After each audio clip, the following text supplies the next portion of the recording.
Maternity লিভের ব্যাপারে আমাদের নির্দেশনাটা কিন্তু স্পষ্ট। সো চাইলেও এই মুহূর্তে আমাদের লিভটা দেওয়া পসিবল হচ্ছে না। আফটার অল এটা আমাদের একটা পিক সিজন।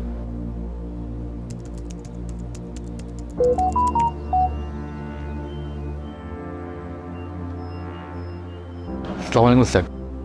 স্যার, আমার ওয়াইফের 9 মান্থ চলছে। Right now she is in hospital.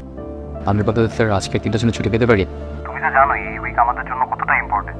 Do or die সিচুয়েশনে আছি আমরা। তুমি বরং কাজটা শেষ করেই যাও।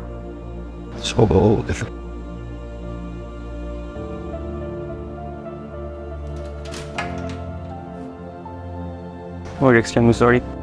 বাবা মা হওয়া শুধু একটি দায়িত্ব নয়, এটা অন্যরকম একটা অনুভূতি, অন্যরকম পথ চলা। কিন্তু সমাজের কিছু বাস্তবতা যদি এতটাই নির্মম হয়, তবে সুন্দর একটা ভবিষ্যৎ আমরা কি করে আশা করতে পারি? প্যাটার্নিটি বা ম্যাটারনিটি লিভ শুধুমাত্র একটি ছুটি নয়, বরং এটা প্রত্যেকের প্রাপ্য অধিকার। আসুন আমাদের আগামী প্রজন্মের ভবিষ্যৎ বিনির্মাণে আমরা সচেষ্ট হই।